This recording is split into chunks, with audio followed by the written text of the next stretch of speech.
Hello everyone, आज के हमारी वीडियो में हम करेंगे प्रश्न नंबर 57, जिसमें एक समद्विबाहु त्रिभुज बीसी आधार पर बनाओ जबकि शीर्ष कोण V दिया गया है।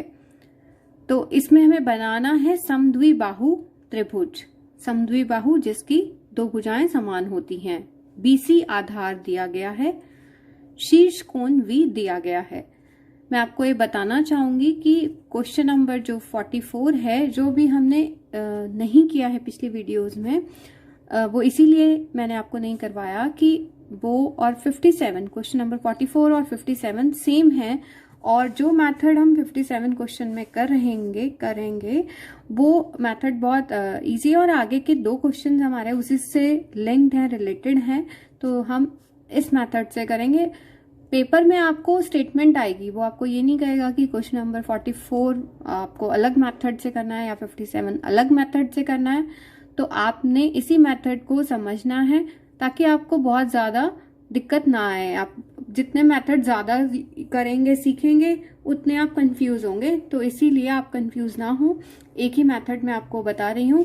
प्रश्न नंबर 44 है, मैं उसकी एक बार स्टेटमेंट आपको बता देती हूँ। उसमें दिया हुआ है एक समद्विबाहु त्रिभुज बनाओ जिसमें आधार AB दिया गया है और शीर्ष कोण V दिया गया है। बस इतना ही फर्क है कि उसमें आधार आपको AB दिया गया है, यहाँ आधार BC दिया गया है, तो नंबर्स का ही फर्क है, सेम क्वेश्चन है।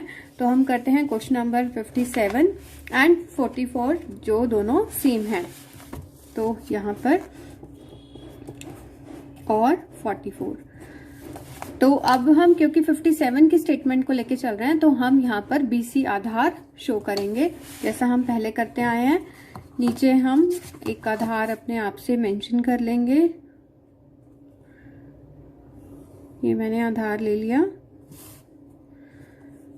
BC, क्योंकि हमें नाम दिया गया है। एक हमें दिया है इसमें शीर्ष कोण V, तो शीर्ष कोण V भी हम यहाँ पर शो कर देंगे। शीर्ष कोण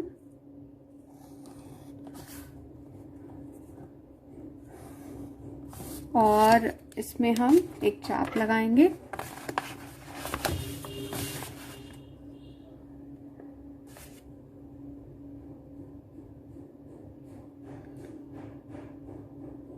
अब हम सम करना शुरू करेंगे। हमें V कोण दिया है। सबसे पहले हमने वैसे ही BC आधार ले लिया जो हमें दिया हुआ है।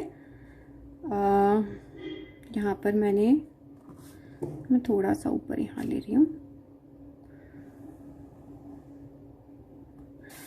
BC। अब इसमें हमें ये ध्यान रखना है, जो हमें शीर्ष कोण है वो हम नीचे की तरफ बनाएंगे B बिंदु से। यहाँ B बिंदु पर हम बनाएंगे अपना शीर्ष कोण। तो शीर्ष कोण बनाने के लिए जितनी चाप हमने यहाँ से ये लगाई थी, मैं एक बार फिर से नाप लेती हूँ।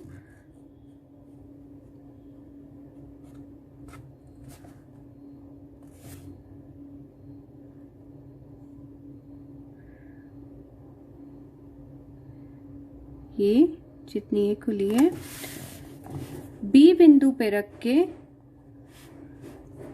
हमने शीर्ष कोण बनाना है, तो हम यहां से चाप लगाएंगे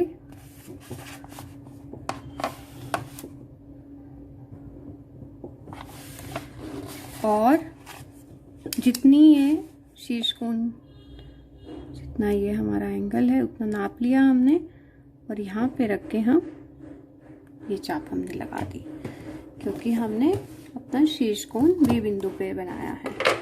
और इस रेखा को हम हल्का ही आगे बढ़ा देंगे, क्योंकि ये हमें शीर्ष कोण गिवन है।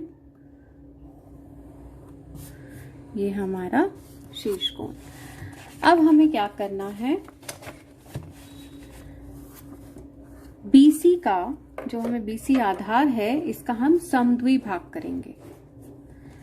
जी हाँ, वही आधी से ज्यादा, जब हम समद्विभाग करते हैं रेखा का, तो आधी से ज्यादा प्रकार खोल के चाप लगाई, नीचे की तरफ चाप लगाई, B बिंदु पे रखकर उतनी प्रकार खुली रख के हमने चाप लगा दी, नीचे की तरफ भी चाप लगा दी, और इन दोनों को हमने दानेदार मिला दिया।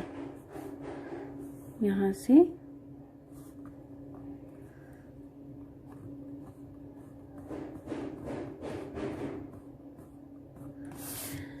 ये हमने दानेदार इसको मिला दिया। अब हमने क्या ध्यान देना है, बी बिंदु पर रखकर, और ये वाली हमने जो शीर्ष कोण वाली हमारी जो रेखा थी नीचे की तरफ, ये देखिए इस रेखा पर नहीं, जो बीसी आधार है, शीर्ष कोण वाली जो हमारी रेखा है, इस पे हम अपने डी को, प्रोटेक्टर को सेट करेंगे। ये हमने सेट कर लिया।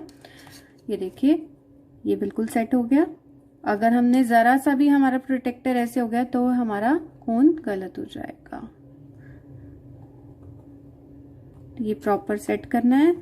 0 को इस रेखा से मिलाते हुए बी पे बिंदु और ये वाली रेखा सेट करते हुए, ये देखिए को दिखाई दे रही है, ये रेखा पूरी सेट हो गई। अब यहाँ से हम 90 डिग्री का यहाँ पर एंगल बनाएंगे और 90 डिग्री पे मैंने डॉट लगा दिया और इसको हम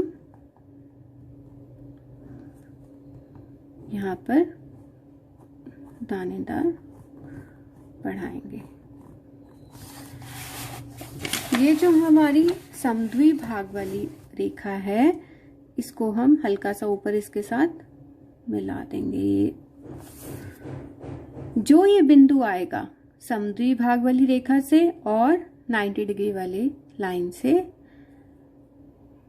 उस बिंदु से हम एक वृत्तखंड बनाएंगे। पहले मैं यहाँ लिख देती हूँ, ये 90 डिग्री का एंगल है हमारा वृत्तखंड।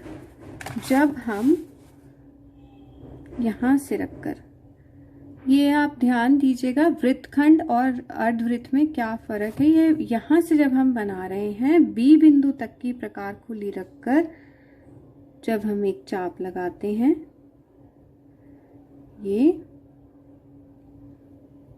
ये अगर इसको काट रहा है तो कोई दिक्कत नहीं है।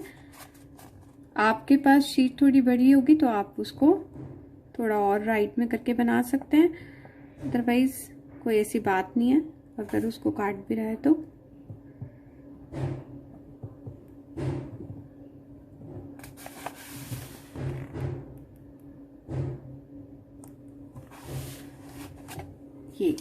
ये हमारा कहलाता है वृत्तखंड। और अगर हम यहाँ पर, मैं आपको बता रही हूँ सिर्फ, ये हमारे इस क्वेश्चन में हमने यही बनाना है। मैं आपको जस्ट बता रही हूँ कि अगर हम इस बिंदु पर रख के बी तक की प्रकार खुली रख के एक चाप लगाते हैं तो वो हमारा अर्धवृत्त कहलाता है। अर्धवृत्त और वृत्तखंड में फर्क है। या हमने इस बिंदु पर रख के ये चाप लगाई है तो ये हमारा वृत्तखंड बनता है। तो अब हमने क्या किया, यहाँ पर इस रेखा को, जो समद्विभाग वाली रेखा है, ये हमने यहां तक लगाई थी। हम इसको ऊपर तक ले जाएंगे, कहां तक, जहां तक हमारा वृत्तखंड की, जहां हमारी चाप ऊपर जा रही है, इसको यहां तक आगे ले जाएंगे। मैं इसको पहले पूरा सीध में रख लूं। यस, ये और ये हम यहां तक इसको ले जाएंगे। अब ये जहां पर जाके ऊपर मिल रहा है वृत्तखंड को, ये बिंदु हमारा आ गया ए बिंदु। और यहां से अब हमें कुछ नहीं करना, बस हमारा कंप्लीट हो गया। बस हमें मिलाना है अब रेखाओं को। बिंदु हमारे पास है, ए को सी से मिला दिया और ए को बी से मिला दिया, और BC को भी हमने यहाँ पर डार्क कर दिया। इस बिंदु को जो हमने समद्विभाग किया था, इस बिंदु को हम O नाम दे देंगे यहाँ पर, और इसको हम L नाम दे सकते हैं। तो ये था हमारा प्रश्न नंबर 57 या 44। Okay, thank you.